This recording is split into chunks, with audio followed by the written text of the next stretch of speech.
Well, a lot of brands have really opted for this integrated steerer and cockpit that you've got on a lot of your bikes, and they've even put it on their normal road bikes or their climbing bikes, not just on their aero or triathlon or TT type bikes.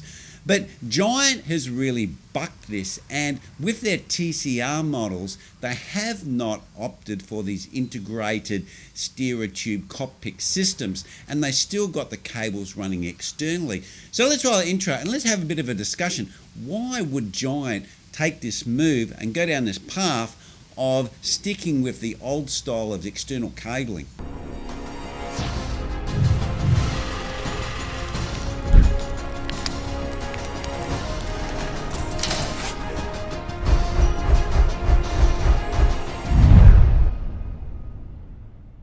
Well, as we've seen with the Specialized SL7 and also the BMC brand of bikes, the integrated steerer cockpit systems have had some recalls and have been problematic.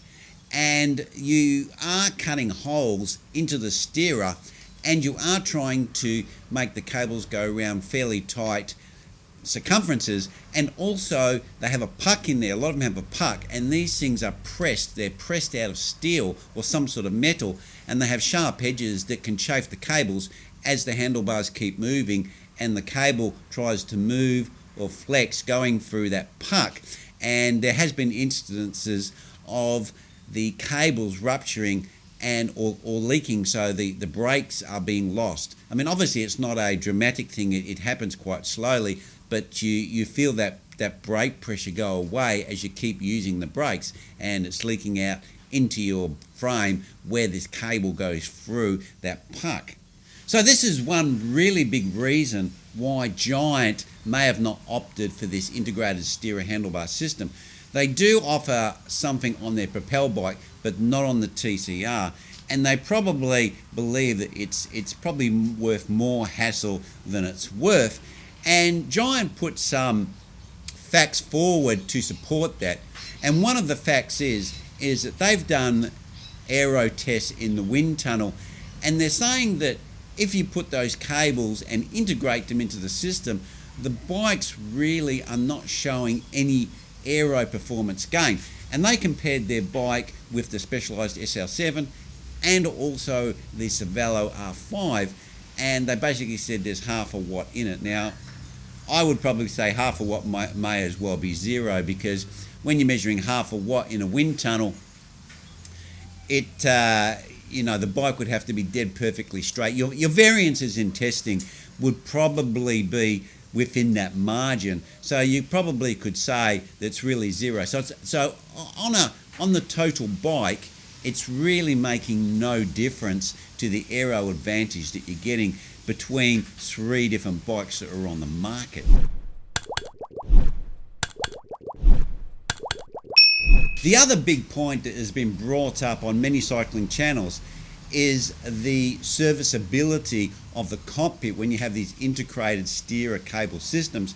Now, when you have the old system, it's very, very easy. If you want to tilt the handlebars, or you want to put a longer stem on because you go, oh, this is feeling a little bit tight or it's feeling a little bit long, you can change your stem length, and you don't have to worry about rerouting any cables. It's very simple. You can do it at home. There's no fuss. You don't have to cut any cables to trim them to size, because they've got to fit very, very neatly in there, and you don't want to have any extra bulging that's going to be in there and twisting and pressing on the cable. So it could be pressing on that puck. The circumference and length has to be pretty accurate.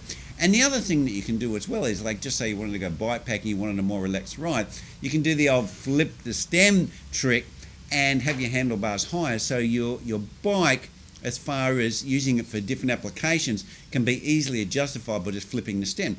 Or you can even buy stems with different angles.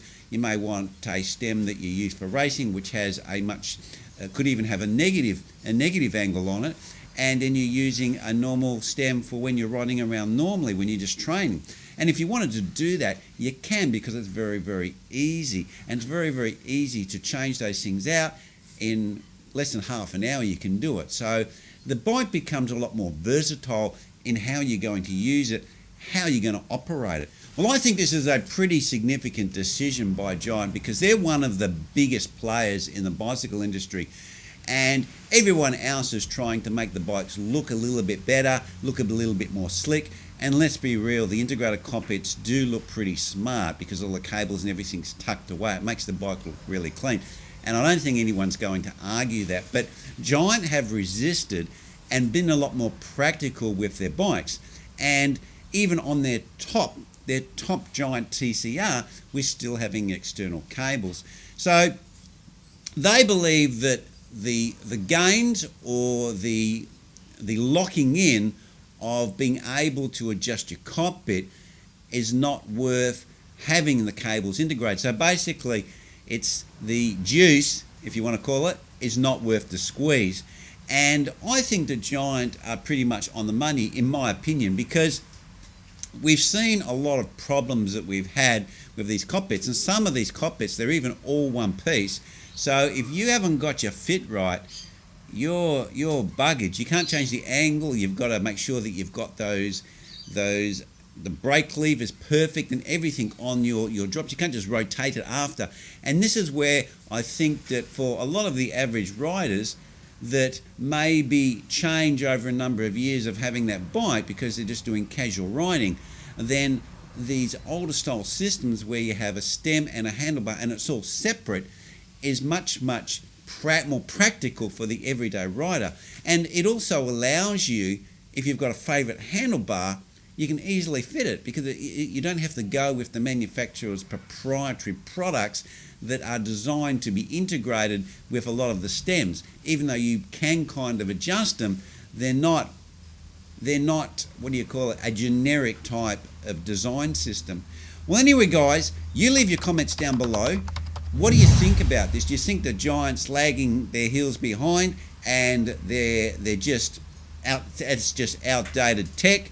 Or do you think they're really onto something and this may actually drag some of the other manufacturers back to producing bikes that are more like climbing or all-rounder bikes, back to having exposed cables and being a lot more practical for the everyday rider? Well, anyway, guys, that's where I'm going to leave it, and I'm going to see you next vid.